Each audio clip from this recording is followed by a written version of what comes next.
رہا ہے، میرے آقا مجھے اجازت دیجئے میں میدان کی طرف جاؤں۔ عزاداران مظلوم کربلا کبھی قاسم آتے ہیں، آ کر اجازت لیتے ہیں، میدان کی طرف جاتے ہیں، شہید ہو جاتے ہیں۔ کبھی اکبر آتے ہیں، بیٹا تم بھی جا رہے ہو۔ عزاداران مظلوم کربلا اکبر جا کر جام شہادت پیش کر دیتے ہیں، جناب قاسم خدمت میں آ جاتے ہیں۔ اے میرے بھتیجے، تم تو میرے بھائی کی نشانی ہو، لیکن تم بھی جا رہے ہو۔ ایک کے بعد ایک انصار جا رہا ہے، جام شہادت پیش کر رہا ہے، لیکن جب مولا عباس آتے ہیں، اے میرے آقا اجازت دیجئے کہ غلام میدان کی طرف جائے۔ عباس سے حسین کہتے ہیں، اے میرے بھائی عباس، تم تو میرے لشکر کے علمدار ہو، ہم تمہیں مرنے کی اجازت کیسے دے دے؟ عزادارو، عباس دائی جانب دیکھتے ہیں، بھائی جانب دیکھتے ہیں، کوئی نظر نہیں آتا۔ ایک جملہ کہتے ہیں، اے آقا، ارے وہ لشکر کہاں رہا جس کی میں علمداری کرتا تھا؟ عزاداران مظلوم کربلا عباس اجازت مانگ رہے، امام مجبور ہو گئے۔ خیمے سے آواز آ رہی ہے، اللہ تاش، ہائے پیاس کی آواز بلند ہے۔ ارے کانوں سے آواز ٹکرائی، اے عباس تم جانا چاہتے ہو، جاؤ ان بچوں کے لئے سبیل کا انتظام کر دو۔ عزادارو، عباس کو سبیل کی اجازت ملی ہے، جنگ کی اجازت نہیں ملی۔ عباس خیمے کے قریب آتے ہیں، سکینہ جاؤ سوکھی ہوئی مشک اٹھا لو۔ ارے ننھے ننھے قدموں سے سکینہ جاتی ہے، اپنے چھوٹے چھوٹے ہاتھوں سے مشک سکینہ لا کر چچا کے ہاتھ میں دیتی ہے۔ عزادارو، ایک بھتیجی نے جب مشک دیا ہوگا تو بڑی تمنا ہوگی کہ اب پانی ملے گا، اب کوئی پیاسا نہیں رہے گا۔ عزادارو، عباس اب نہر کی طرف چلتے ہیں۔ تاریخ کہتی ہے کہ سکینہ بچوں کو ڈھارس دینے لگی، اے بچوں اب کوئی پیاسا نہیں رہے گا، سب کو پانی ملے گا، اس لیے کہ علی کا بیٹا شیر جا رہا ہے۔ اے بچوں، میرا بہادر چچا جا رہا ہے، سب کو پانی ملے گا، کوئی پیاسا نہیں رہے گا۔ عزادارو، عباس آتے ہیں، آنے کے بعد ظالم فرات چھوڑ کر بھاگتے ہیں، لیکن جب عباس پانی لے کر مشک میں مرنے کے بعد باہر چلتے ہیں کہ اب خیمے کی طرف چلے، فوج سمٹتی ہے، کوئی تیر مارتا ہے۔ عزادارو، ایک شقی نے چپ کر وار کیا، عباس کا دایا بازو قلم ہو گیا۔ پھر عباس نے علم کو بائیں ہاتھ میں تھاما، کچھ ہی لمحہ کچھ ہی دور چلے تھے، پھر ایک شقی نے وار کیا، عباس کا دوسرا بازو قلم ہو گیا۔ عزاداران مظلوم کربلا، لیکن عباس کی تمنا کہ پانی خیمے تک پہنچ جائے۔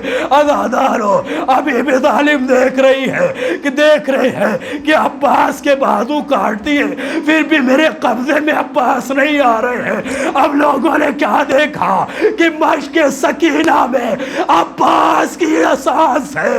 ارے تیر ارملا چلا، عباس کی مشک سکینہ چدی، ارے جیسے ہی مشک کا چدنا تھا، عباس کی آرزو ٹوٹ گئی۔ عباس نے گھوڑے کا رخ موڑ دیا۔ اے میرے گھوڑے، یہ عباس جا کر کیا کرے جس نے بھتیجی سے کہا تھا اب کوئی پیاسا نہیں رہے گا۔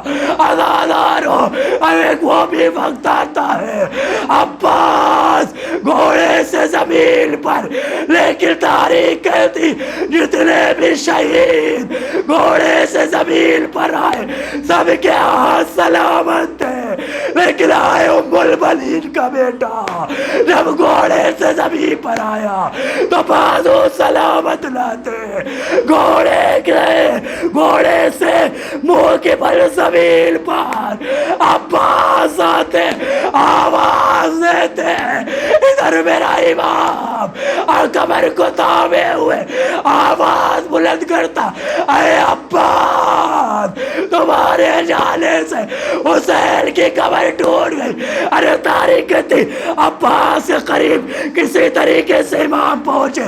ارے جیسے ہی پہنچے عباس کوئی فریاد ہو، اے عباس کوئی آرزو ہو بیان کرو.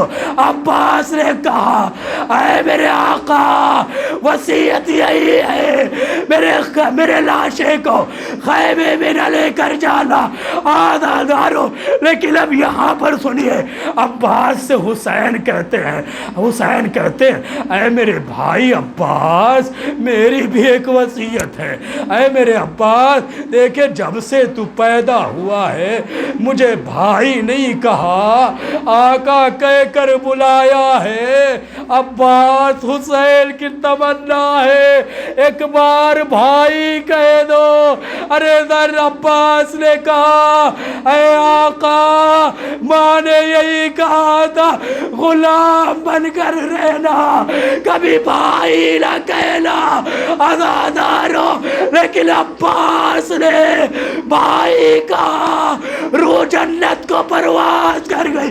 علم کو لے کر حسین چلے خیمے کے جانب. اب سنیے ارے جیسے حسین خیمے کے قریب ہو رہے سکینہ بچوں سے کہہ دیکھو علم آ رہا ہے میرا چچا آ رہا ہے. لیکن علم جیسے قریب آتا گیا سکینہ ڈھارس دے رہی. لیکن ایک طرف جیسے سکینہ نے مشق سکینہ دیکھا کہ علم میں مشق علم تو آیا لیکن اب علمدار نہیں. میرا بابا علم لے کر آ رہا ہے. سکینہ لپٹ جاتی اے بابا اب آپ سکینہ پانی نہیں مانگے گی. اے یار میرے بابا میرے چچا کو واپس لا دو. اے میری بیٹی سکینہ تیرا چچا نہر فرات پر سو گیا. انا للہ و انا الیہ راجعون. رضا بقضاء و تسلیم